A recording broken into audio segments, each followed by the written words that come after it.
Psalm 133, verse 1 says, "Behold, how good and how pleasant it is for brothers to live together in unity." I've heard it said there are some things that are good for you that aren't pleasant, and there's some things that are pleasant but aren't good for you. But for brothers to dwell together in unity, that is both good and pleasant. And in the 4th chapter of Ephesians, Paul gives us a listing there of our basis for unity. Let's flip over there. We'll read through these very quickly.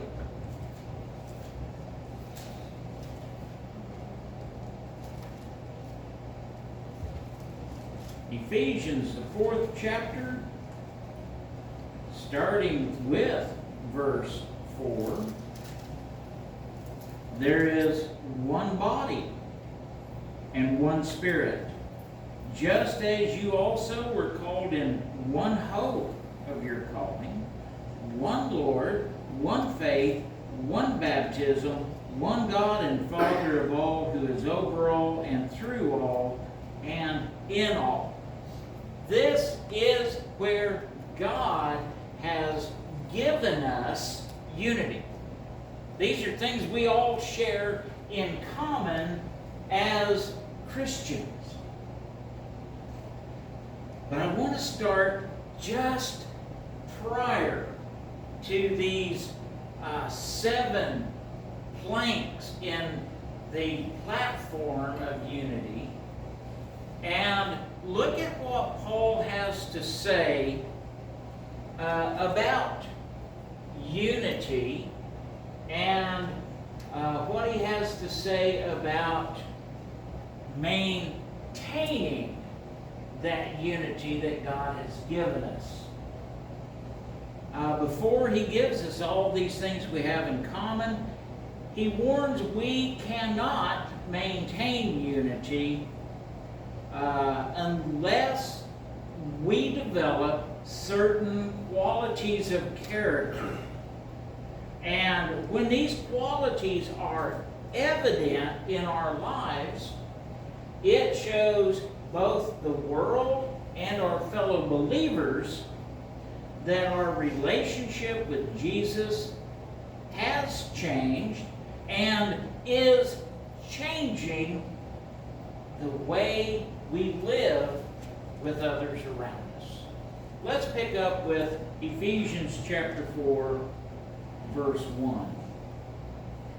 "Therefore, I, the prisoner of the Lord, urge you to walk in a manner worthy of the calling with which you've been called, with all humility and gentleness, with patience, bearing with one another in love, being diligent to keep the unity of the Spirit in the bond of peace."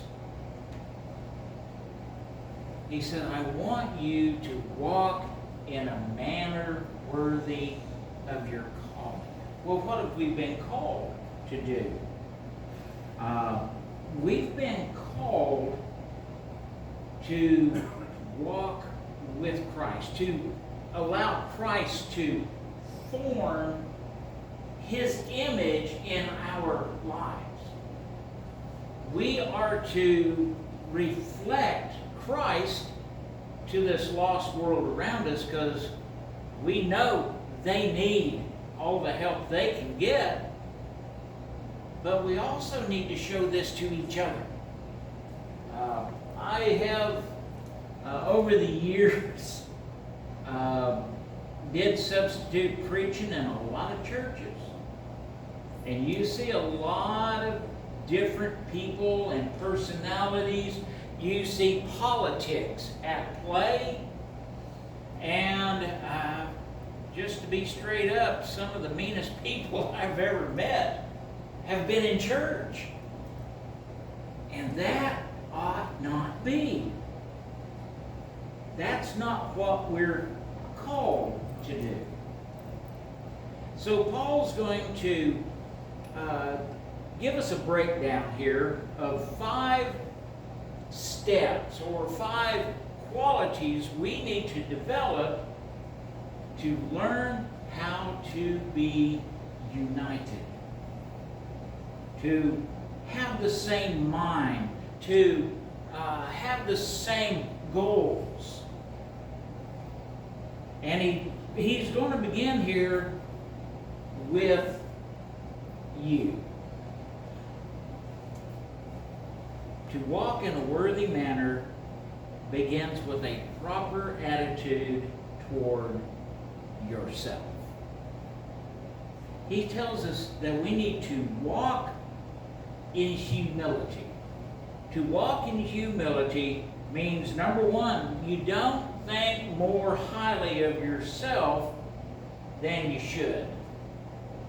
My grandma had a saying that I heard her use quite often about people that thought awful highly of themselves. She said, I'd like to buy him for what he's worth and sell him for what he thinks he's worth. People often do have a bloated sense of their importance. And Paul says, first thing we need to do is remember that we are not the main show. He said, you're going to have to walk in humility, because pride is an enemy of unity. When we think we're the big it, nobody else matters. And unity is going to suffer greatly, because pride is going to insist on its own way. Now that's all right if we're talking about doctrinal matters. When you've got a thus saith the Lord, that's how it is. But pride will insist on having its own way, even in matters of opinion and in matters of preference. So the first thing he says is, get a grip on who you are. You're saved not because you're really good or God couldn't get along without you. You're saved because of what Jesus did. And he did that for you and you and you and you. See, it's a level playing field. And we have no reason to have this high sense of who we are. All right, so how should we behave then? Well, in the letter to the Colossian church, Paul put it like this. Colossians chapter 3, verse 12. So, as those who have been chosen of God, holy and beloved, clothe yourself with a heart of compassion, kindness, humility, gentleness, and patience, bearing with one another and forgiving each other whoever has a complaint against anyone. Just as the Lord forgave you, so must you do also. Clothe yourself. You get a sense that we're putting on these characteristics. And this is an integral part of who we are. When you get up of a morning, you clothe yourself for your day. If you're going to haul hay, you put on the work boots and the long pants Probably the long sleeved shirt.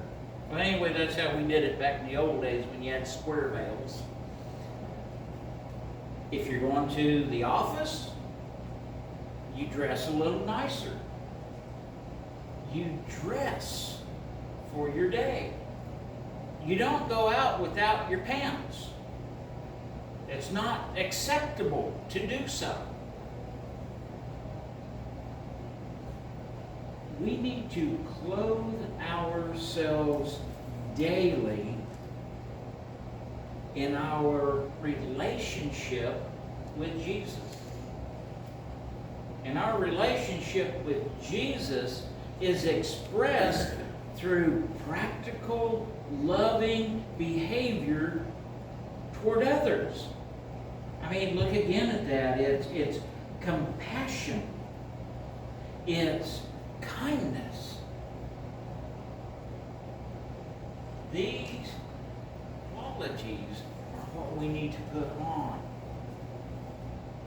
And we need to express them to others. I'm not going to ask for a show of hands, but have you ever been short with someone? I'm going to have to put mine up too. Patience is not my long suit. Sometimes I snap before I think. And that's something that I've got to work on because that hurts people's feelings. It hinders your relationship with someone else. And possibly that will hinder their relationship with Christ. So that's why we're told, put these on. Put on compassion. Think about somebody else's feelings first. How they would take this. We're told to put on gentleness. Don't be harsh with people. And I know some folks really push your buttons. But we still are called to be gentle with them. Back in Romans, the 12th chapter,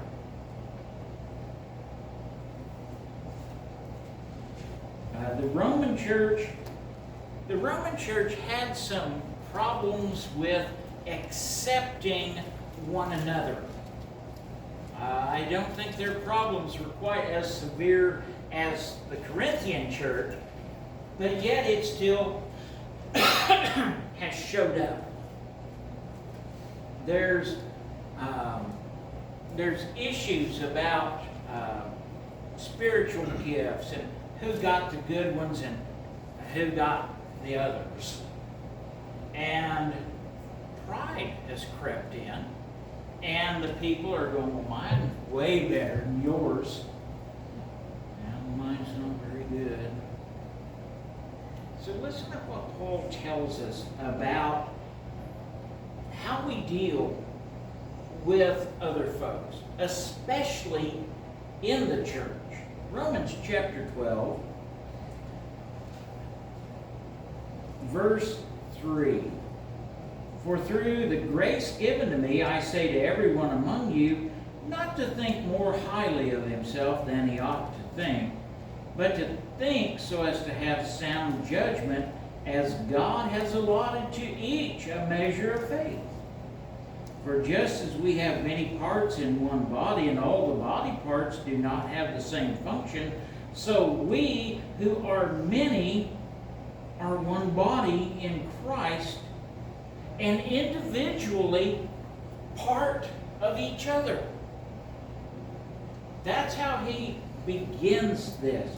He said, in the church, we are not all the same. There is room for diversity in matters of opinion. There's room for diversity in types of service. He says, basically, The only place we don't have room for diversity is in doctrine. That's what God says, that's what God means, and that's what we do. But everything else, we can have diversity. Let's go on here. Drop down to verse 10, Romans 12. Be devoted to one another in brotherly love. Give preference to one another in honor. He says, quit arguing about who's the big duck in the little pond and start being devoted to one another. Give preference to them. You know, we're generally more worried about how am I going to come out in this? And Paul says, Roman church, Hancock church, Phillipsburg church, don't worry about credit. You be devoted to one another. Go on down to verse 16.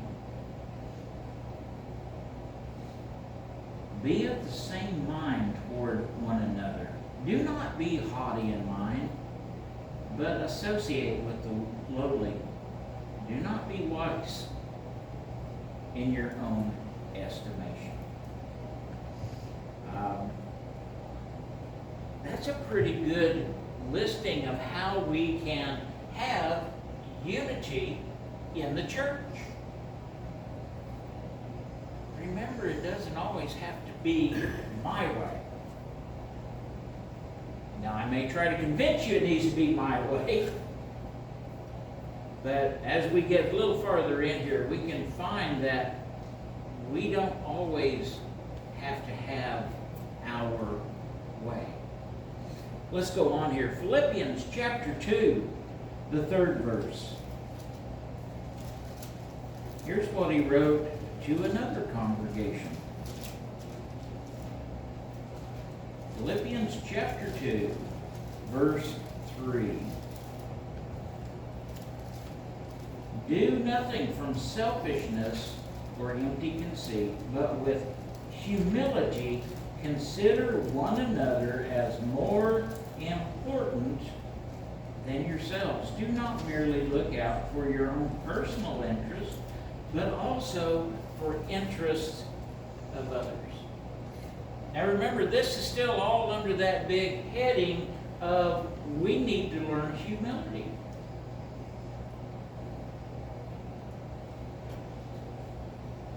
You know, I'm a big restoration history buff.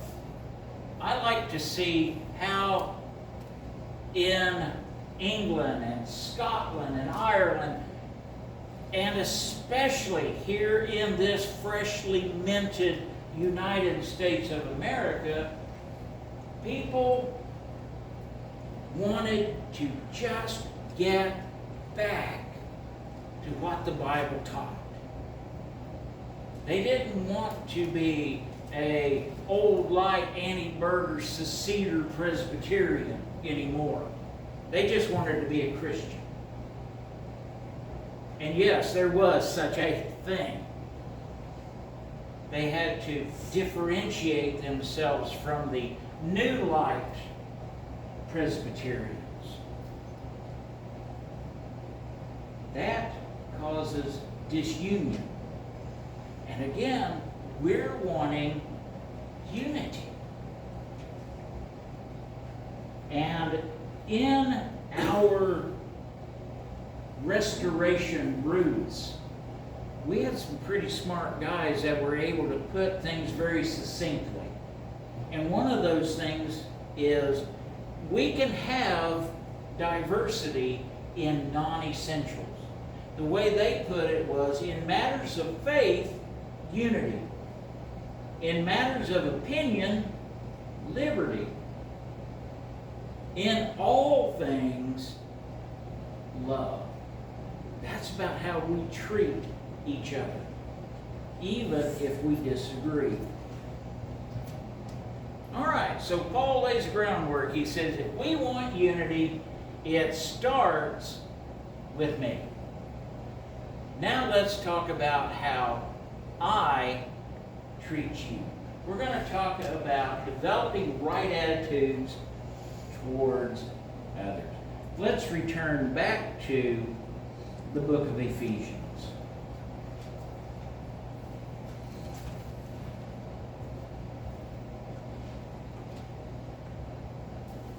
All right. Verse 2, with all humility and gentleness, with patience, bearing with one another in love, being diligent to keep the unity of the Spirit in the bond of peace. We're going to learn how we treat others from Paul. He says, first off, treat each other gently. In Greek thought, gentleness is not weakness. Sometimes if we think if someone's gentle, they're like Casper milk toast. They don't ever make a stir, and they're always kind of standing back here in the corner. That's not gentleness. To the Greek mind, gentleness is power brought under control. Whenever they broke a horse, they said the horse had been gentle. It had been meek. All that power had been brought under the control of the rider. And face it, folks, before we know Christ, we are wild. We're untamed. We don't worry about what we say because we don't care if we hurt people.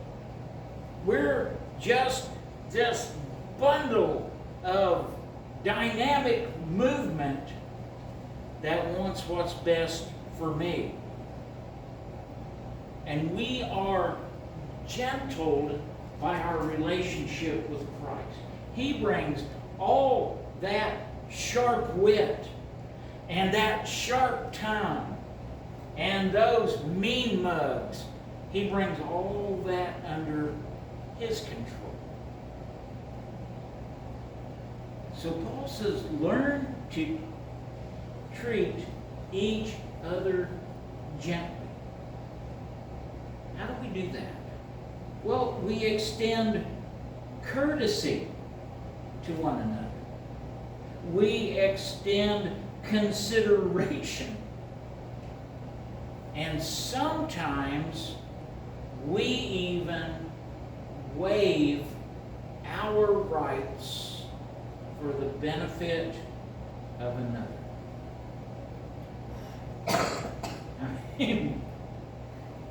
I know a lot of folks that it's my right.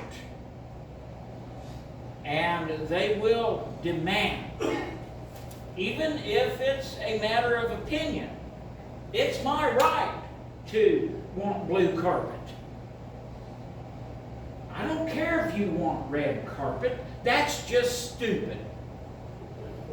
So we've already thought too highly of our own opinion, and now we're being mean to each other. Because I just called you names. Sometimes we can waive our rights if it will be for the good of another. Paul goes on, he says, we need to learn to be patient with each other. Now, the Greeks had two ideas of patience. There was patience with circumstances. You know, we might call that perseverance. Times are tough, but you just keep hanging in there.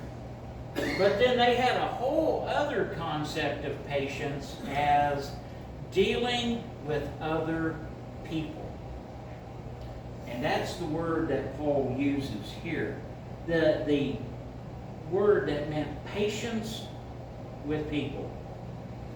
the literal translation is be long-tempered. Well, we know what short-tempered is. A lot of us practice that. Paul says, be long-tempered. That is, we are not easily provoked by people pushing our buttons. You know, our nation is awfully thin-skinned anymore. We take offense at everything. We go around looking for reasons to be offended. That is the opposite of what Paul's talking about. He's saying learn to be thick-skinned. Don't go looking for fights. And if somebody's pushing your button, you don't lash out at them. We have to learn to be patient. Now, if the church, and this is whether this is at Ephesus or at Hancock, wishes to maintain unity, it's essential that Christians learn to show patience with each other, not in errors in doctrine, but in matters of opinion, personal quirks that we sometimes have. You ever have somebody that you don't know them real well, but they just rub you the wrong way? Yeah. Those are the folks we need to learn to be patient with. It doesn't mean they're wrong. We just have differing ways. Paul says we need to learn, especially in matters of opinion. Blue carpet, red carpet. Now, you may feel strongly about blue carpet, but that doesn't mean the red carpet people are idiots. They may be colorblind, but they're not idiots. So we learn to be patient with each other. When I sing, I may snort through my nose, and that may irritate you. But it doesn't make us any less brothers. So we learn to, well, as Paul was going to put it in another letter or two, we learn to tolerate each other. Because he goes right on, he expands on this idea of patience with each other by saying, bear with one another. Other versions say, learn to tolerate each other. Now again, this is not tolerating false doctrine or sinful behavior, but it is recognizing that we are human, all of us, and coming with that are frailties and foibles and quirks. So we recognize that we're all human. We recognize your way may not be my way. And we realize that even though we are different, God has brought us together in this congregation and in every other congregation. God has brought our differences together to make us stronger, not weaker. And we learn to use these unique personalities and these unique giftedness, and we learn to accept one another. Let's go back to that Corinthian church we were talking about earlier. And I kind of gave you a little background. They had an awful lot of trouble with being high-minded, shall we say.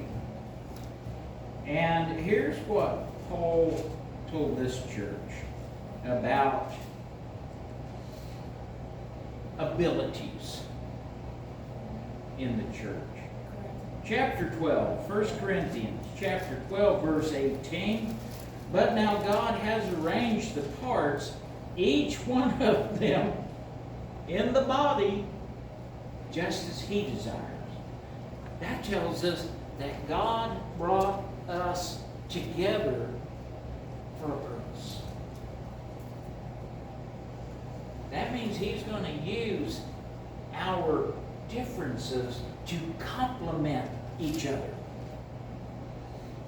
Let's go on over now back to the book of Romans. Romans chapter 15, the 7th verse. Therefore, accept one another just as Christ also accepted us for the glory of God.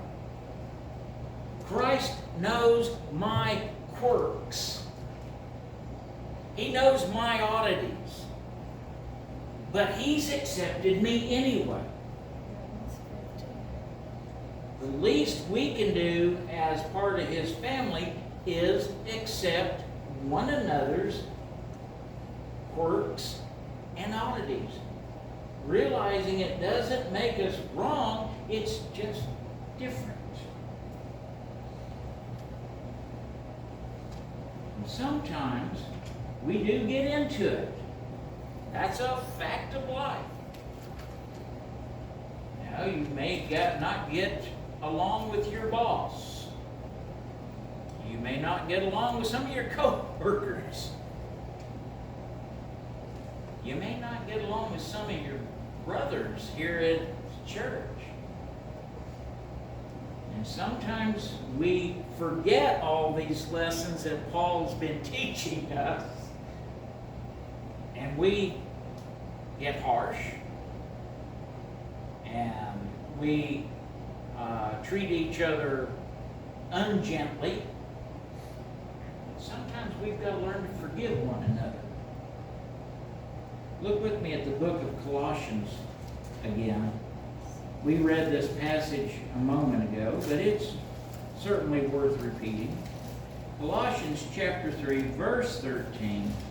Bearing with one another and forgiving each other whoever has a complaint against anyone, just as the Lord forgave you, so must you also. I think to wrap all that up, what Paul's saying is, if Christ accepts me and Christ accepts you, we don't have a choice. We have to accept one another. All right. Now, what's going to motivate us to be gentle with one another? What's going to motivate me to not be all ugly to you? Well, it's something that Paul says here at the end of this passage in Ephesians. We're doing this in the bond of love. Love is our motivator. And love is more than just a warm, fuzzy feeling. Love is action. It's actions that uplift and support each other. It's actions that care about each other. And love is a motivator for us to treat each other gently and with respect and to do good for one another. We looked at Romans chapter 12, verse 10. Be devoted to one another and give preference to one another. Well, if you go on over to chapter 13, Paul goes on, as also in verse 10, love does no wrong to a neighbor. Therefore, love is the fulfillment of the law. Remember when somebody asked Jesus, what is the greatest commandment? He said, number one, love God with all your being. And number two, love your neighbor as yourself. Paul gave an excellent picture of love in action in the book of 1 Corinthians. 1 Corinthians chapter 13, verses 4 to the first part of verse 8. Love is patient. Love is kind. It's not jealous. Love does not brag. It's not arrogant. It does not act disgracefully. It does not seek its own benefit. It's not easily provoked. Does not keep an account of wrong suffered. It does not rejoice in unrighteousness, but rejoices with truth. It keeps every confidence. It believes all things, hopes all things, endures all things. And here's the kicker. Love never fails. That's what keeps motivating us to treat each other with dignity and kindness and gentleness. So, Paul brings it down to this final point before he launches into, here's your basis for unity. He basically asks us, how bad do you want unity? Are you willing to work for it? He says, work diligently to maintain it. We already have the unity whether we recognize it or not. But maintaining it, that's on us. We can break unity. That's easy to do. Maintaining it is going to be diligent effort. It's clothing ourselves daily in good attitudes and good behaviors. The question before us this morning is, does Paul's call to walk in unity sound unreasonable?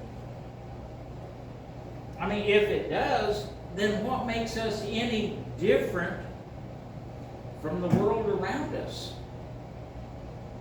What do we have that is different to offer the world than what they already have if we don't have compassion, gentleness, respect, and love for each other? They can get disrespect and harshness and ugliness at work or at home. Jesus said, by this, all men will know you are my disciples, if you have love for one another. Our invitation song this morning, number 59.